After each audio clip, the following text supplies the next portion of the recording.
Kita ke informasi lain, pemirsa. Ferdinand Huta Heian mengajukan penangguhan penahanan dengan alasan menderita penyakit khusus. Sementara itu Roy Suryo menawarkan membawa Ferdinand ke rumah sakit khusus kejiwaan secara gratis.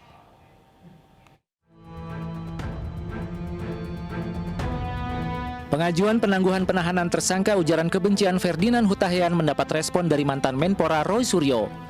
Melalui akun Twitternya, mantan rekan sejawat di Partai Demokrat ini menawarkan untuk membawa Ferdinand ke RSK Puri Nirmala di Yogyakarta secara gratis. Roy mengaku tawaran berobat agar Ferdinand tidak mengulangi perbuatannya yang membuat kegaduhan di masyarakat. Sebelumnya, kuasa hukum Ferdinand Huta Heian berencana mengajukan penangguhan penahanan terhadap kliennya karena alasan medis. Kuasa hukum mengaku Ferdinand menderita gangguan kelistrikan saraf yang disebut sebagai akar masalah dari cuitannya. Akibat cuitannya, Ferdinand dijerat dengan Undang-Undang ITE atas kasus ujaran kebencian bermuatan suku, agama, ras, dan antar golongan melalui media sosial. Penyidik menahan Ferdinand selama 20 hari. Tim Liputan iNews melaporkan. Apakah Ferdinand Huta Heian bersedia menerima tawaran pengobatan gratis penyakit syaraf? Dan untuk membahasnya sudah bergabung bersama kami mantan politisi Partai Demokrat Roy Suryo. Selamat sore, Bang Roy. Yuk, selamat sore juga pemirsa iNews di mana saja berada. Baik, Bang Roy, saya ingin konfirmasi langsung kepada Anda. Betulkah Anda menawarkan untuk merawat gratis Ferdinand ini? Absolutely yes. Jadi benar sekali.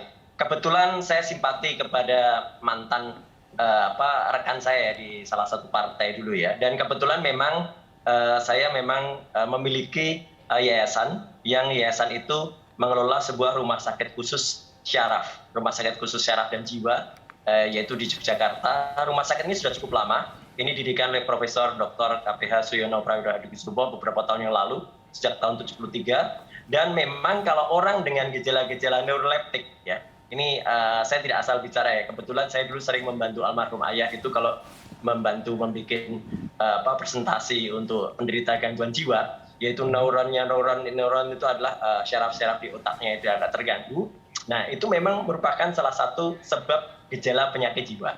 Nah, tapi nanti ada konsekuensinya. Kalau memang ternyata yang bersangkutan itu disebut sakit jiwa, nah berarti memang ya sudah, ya dia harus dirawat. Gitu. Dan karena dia harus dirawat, saya menawarkan perawatan gratis di Rumah Sakit Khusus Puri Nirmala di Yogyakarta. Oke, jadi tawarannya serius ya, bukan sarkasme ya?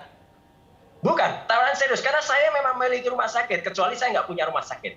Ya, baik. Saya memiliki, dan ini tawarannya bukan yang pertama. Dulu pernah saya tawarkan juga untuk Basuki Cahayapurnama dulu, ketika dia juga aneh waktu itu ketika menyerahkan lahan yang tidak jelas waktu itu kepada Kemenpora. Jadi ini tawaran ini bukan yang pertama kalinya dan bukan juga main-main. Ini tawaran serius dari saya, dari lubuk hati yang paling dalam dari saya, untuk bekas sahabat saya. Kalau memang dia sakit, ya sudah dirawat supaya tidak mengganggu masyarakat. Gitu. Baik. Saya ingin minta tanggapan langsung. Sudah bergabung juga bersama kita sore hari ini kuasa hukum Ferdinand Huta Heian, Zakir Rashidin. Selamat sore, Bang Zakir. Sore, Mas. Bang Zakir, ada tawaran yang datang dari Mas Roy Suryo ini untuk memberikan perawatan kepada klien Anda di rumah sakit. Seperti apa tanggapan Anda?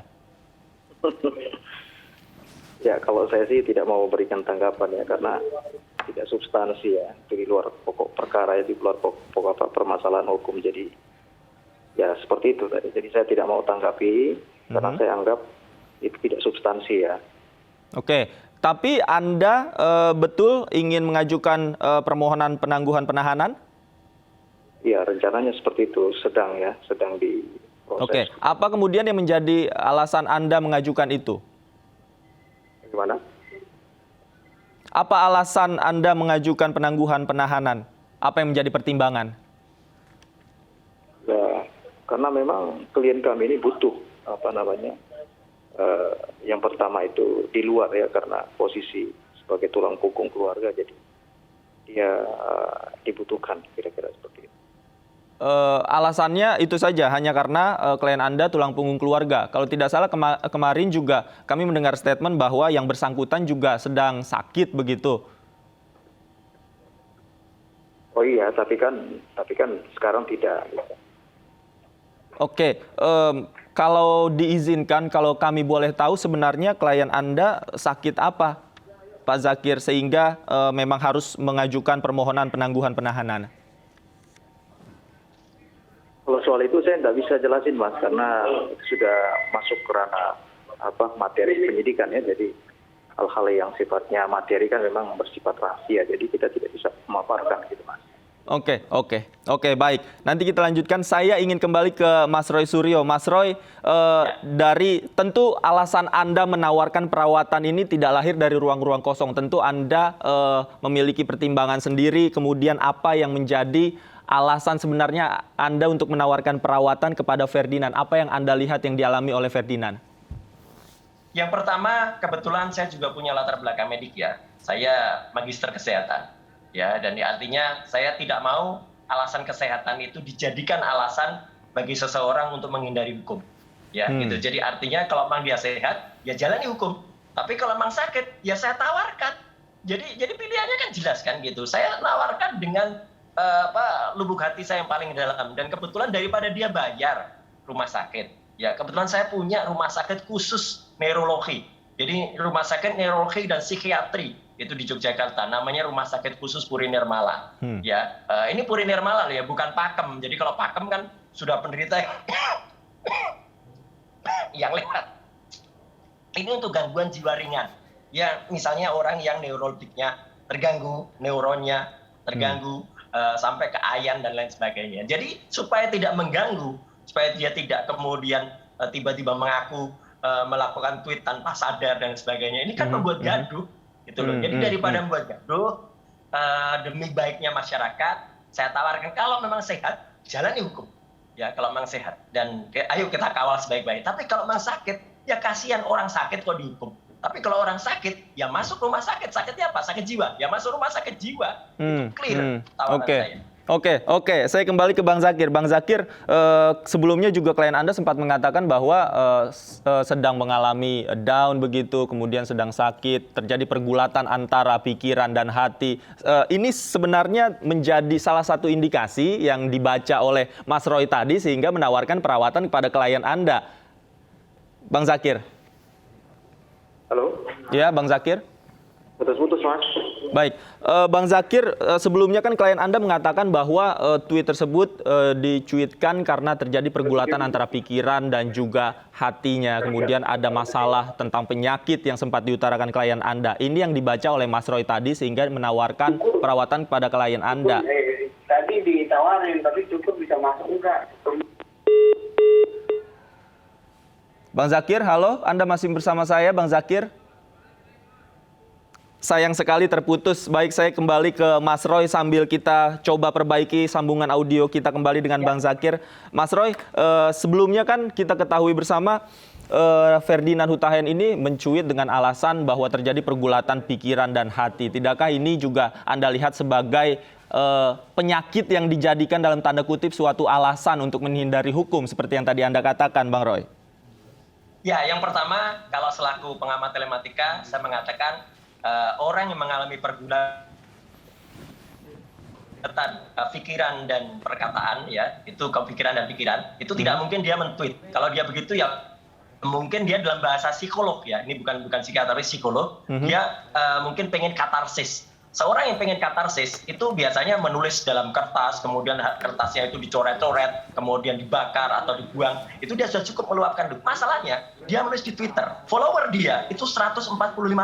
Dia nulis bukan status saja, tapi dia posting. Dia posting secara terbuka dan akun dia itu bukan akun restricted. Akun dia itu open akun. Dan tanpa mention. Artinya dia sengaja melakukan itu. Nah, kalau dia sengaja, kemudian dia mendenai itu, dia mengatakan, saya tidak sadar. Maka harus diperiksa. Kalau memang orang nggak sadar, bahaya sekali. Orang nggak sadar, menulis-nulis, kemudian langsung mempengaruhi ke 145.000 followernya. Ini harus diperiksa. Tapi saya sangat salut ya dengan kepolisian. Artinya dengan hanya surat, berpegang surat, polisi tetap. Jadi makanya saya tawarkan, kalau memang sakit, ya diperiksa lah gitu. Ini mumpung ada bekas sahabatnya yang menawarkan perawatan gratis di rumah sakit khusus yang menangani ini. Gitu. Baik. Saya sudah dapatkan poinnya. Kita kembali terhubung dengan Bang Zakir. Bang Zakir, halo. Bisa dengar suara saya sudah? Putus-putus, Mas. Baik. Bang Zakir, sebenarnya apa sih yang dikatakan klien Anda yang menjadi alasan ketika memposting cuitan tersebut? Apakah betul bahwa pergulatan antara pikiran dan hati ini menjadi alasan utama? Ya Mas, karena kondisinya kan lagi terbatas sekarang ini, jadi begini, saya sampaikan saja seperti yang saya sampaikan tadi, bahwa sudah seperti itulah yang terjadi, Mas. Terus ya, yang terjadi seperti apa? Tapi dengan apakah klien Anda pernah mengatakan sesuatu kepada Anda bahwa memposting cuitan tersebut dalam kondisi yang sadar atau tidak? Halo, putus-putus Mas. Iya, Bang Zakir, bisa dengar suara saya? Putus-putus Mas, putus-putus. Jaringan kali kurang bagus ya. Putus gitu ya. Oke, baik, sayang sekali audio kita terputus dengan Bang Zakir. Terakhir, saya ingin ke Mas Roy. Mas Roy, jadi tawaran ini berlaku sampai kapan? Apakah ada expirednya, Mas Roy? Enggak. Sebagai bekas sahabat saya, ya gitu, Ferdinand itu ya, meskipun ya kami sama-sama sudah tidak di partai ya. Saya mengundurkan diri baik-baik. Saya nggak tahu dia entah mengundurkan, entah diundurkan, saya nggak tahu ya. Saya tetap menawarkan dan terbuka, ya gitu. Kalau misalnya dia memang benar nanti dalam pemeriksaan itu mengalami gangguan DJ ya, penyakit jiwa, ya silahkan gitu. Meskipun ya agak jauh di Jogja ya, karena saya punyanya emang di Jogja ya gitu. Tapi kalau di Jakarta kan bisa juga nanti kita referensikan ke Grogol atau kemana gitu. Tapi yang jelas kalau di Jogja ini real tawarannya, bukan main-main. Karena memang kalau ada orang berpenyakit semacam itu, daripada mengganggu masyarakat, daripada membuat keonaran dan malah nanti dipidana, kan kasihan malah. Ya udah dirawat saja. Itu jauh lebih baik daripada dia mengacau gitu ya. Gitu. Jadi ini benar-benar tawaran yang saya berikan ya, mau dimanfaatkan silahkan, kalau tidak pun tetap terbuka untuk Ferdinand Hutahayan. Baik. Artinya tidak ada expirednya ya, tawaran ini serius begitu ya. Terima kasih Mas Roy Suryo sudah bergabung bersama kami di iNews Sore. Kita nantikan terus proses hukumnya nanti seperti apa. Terima kasih, selamat sore.